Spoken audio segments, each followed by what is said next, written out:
All right, let's try a little thought experiment. Okay, I'm with you. I just want you to picture this. It's Monday morning. Yeah. Yeah, exactly. It's like 6:30 a.m. January. So it's dark, it's probably cold, maybe a little damp. That's absolute worst. And your alarm goes off. What's the very first feeling you get right in your chest? Oh, it's dread. 100% dread. Right. It's not excitement. It's not, oh, great, another week of opportunities. It's just this heavy feeling. The weight of the week. And I think that feeling has gotten so much heavier because the sheer volume of what we have to process has just exploded. What do you mean? We aren't just waking up to a job anymore. We're waking up to a flood. You've got emails, Slack pings, news alerts, AI summaries of the news alerts. It's endless. And that's exactly it. We are, arguably the most informed generation ever. We have the sum of all human knowledge right here in our pockets. Smartphones, smartwatches, smart everything. We're surrounded by smart. Yeah. But, and this is really the question for today, are we actually any wiser? That is the question, isn't it? We have all the data, but do we have any depth? We have the speed, but do we have a direction? So today, we're doing a deep dive into a really fascinating talk by Pastor Hu Zikong that was recorded just this week. And before you get put off by the word pastor, you should know this really isn't about religion so much as it is about philosophy. It really is. It's a takedown of our modern obsession with just being efficient. He uses a biblical lens, sure, but the problem he's dissecting is universal. It's this huge gap between knowledge, which is just, collecting facts and skills, and wisdom, which is the character and the insight to actually use those facts well. Right.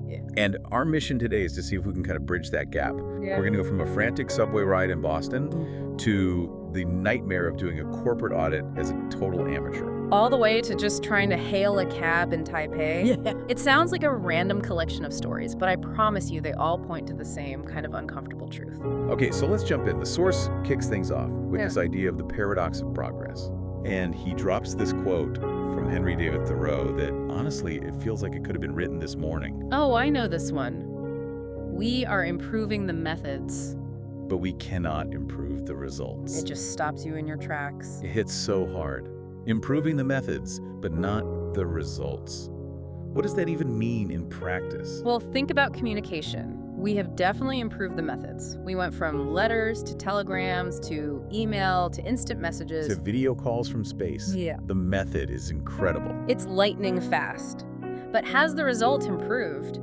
Do we actually understand each other better? Is there less conflict in the world? No, probably not. It feels like there's just more noise delivered faster. Exactly. And the source actually says there's a kind of blowback effect to all this. A blowback effect? Yeah, Pastor Himu argues that we have this relentless drive to master the universe with our intellect. We want to unlock all the secrets, split the atom, and map the human genome. But because that drive isn't guided by wisdom, the things we invent often turn around and, bite us.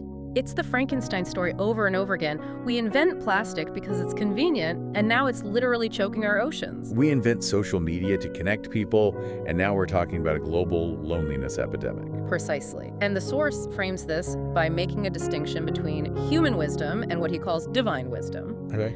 He says human wisdom, which is just based on reason, often ends up being futile. It solves one problem but creates a bigger one down the road. And divine wisdom is what?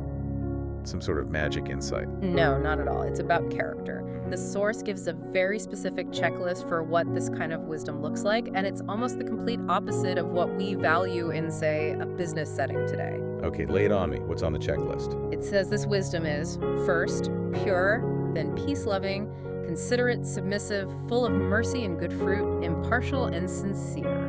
Whoa, hold on. Let's just stop on impartial and sincere. Okay. If I'm going into a high-stakes negotiation, sincere is probably not the word I'm aiming for. I'm aiming for strategic or shrewd. Exactly. The corporate playbook says knowledge is a weapon. You use it to get an advantage. Maybe you withhold information, you spin things. That's considered smart. But this definition says wisdom is totally transparent. No hidden agenda. It's a huge conflict. Your knowledge tells you how to outmaneuver someone for a promotion, but your wisdom tells you to be peace-loving and sincere. You're stuck. And that's why the source argues that knowledge is just a tool, like a hammer. Wisdom is the hand that holds it. But if the hand is selfish or impatient, The hammer just breaks things. We spend our whole lives sharpening the hammer and almost no time training the hand. which brings us to my favorite part of the source material. The story about the subway. The story about the subway, it just perfectly captures the whole problem. So set the scene for us. Okay, so you have this man from Boston, and, Boston has that fast-paced, efficiency-first kind of energy, Oh, yeah. and he's hosting a famous Chinese scholar. They meet at the train station, and the host is immediately in optimization mode. I know this mode so well. It's me in an airport. I'm calculating walking speed versus security line lengths. I am a machine. That is exactly it. So he looks at his watch, sees the schedule is tight, and he just grabs the scholar and says, "We have to run." And they're off. They are sprinting through the terminal, dragging this poor scholar up escalators, weaving through crowds. I mean, he's breathless. Adrenaline is pumping. Efficiency sprint. They dive into the train car just as the doors are closing. The host is panting. He's wiping sweat off his face, but he's looking so accomplished. Right. And he turns to the scholar and he says, "See, if we hadn't run, we would have missed this train. We saved 3 minutes." We saved 3 minutes. That's the trophy. That's the goal of modern life. But then the scholar, who is perfectly calm, just looks at him and asks this one simple question. What does he ask? He says, "What are we going to do with those 3 minutes we save?" Oof. Right. That question is just, it's a weapon. What are we going to do with them? It completely dismantles the entire premise. The host had all the knowledge. He knew the schedule, the station layout, the velocity needed. But he had zero wisdom about the purpose, the end goal. It's like we're all hoarding time, stuffing it in a mattress, but we never actually spend it on anything worthwhile. We save 3 minutes here, 5 minutes there, and then what? Then we just scroll on our phones. Or, more likely, we use that saved time to rush to the next thing even faster. We're obsessed with the means, the method, the speed, but we've totally lost sight of the ends. Wisdom is asking, why am I running, before you even start? And this is where the source pivots from philosophy to something really practical. Because you might hear all this and think, okay, so being wise just means I should slow down and not worry about learning new things. Right. I'm too wise for schedules, man. I don't need to run for the train. Exactly. But the source says that's not it at all. In fact, he argues that a huge part of wisdom is the grueling, painful process of learning new skills. And he illustrates this with a story about a church audit.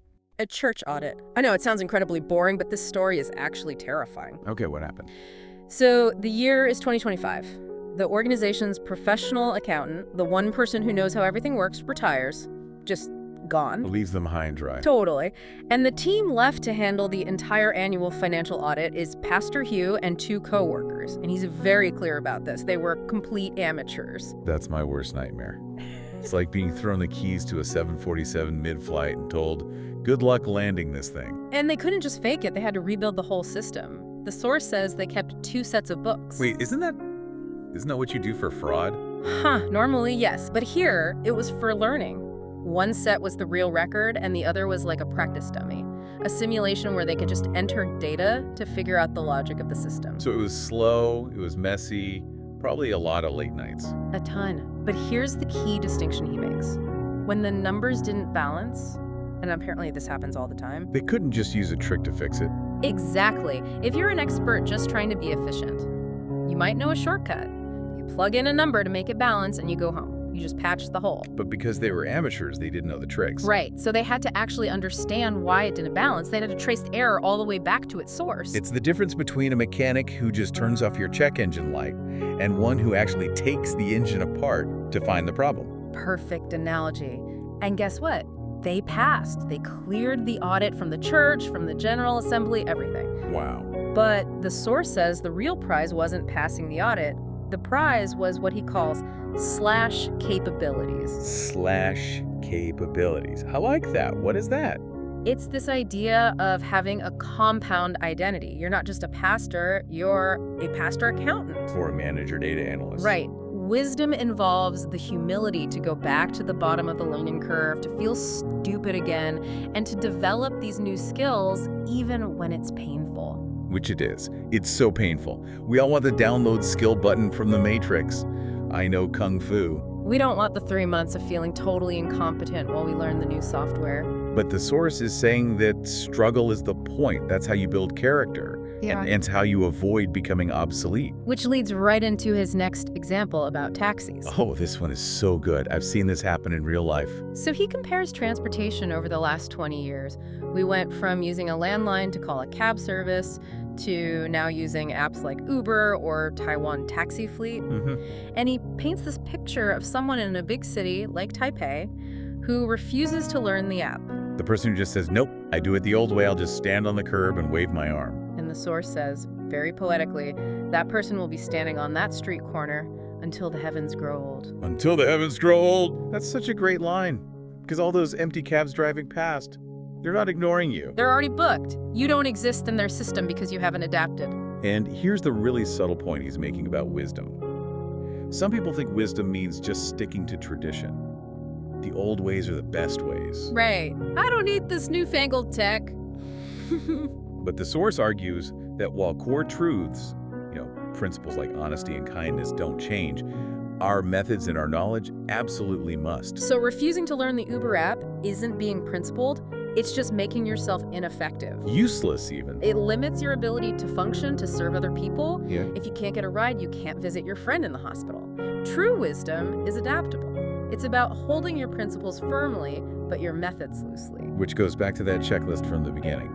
One of the items was considerate or open to reason. If you're just stubborn, you're not being wise.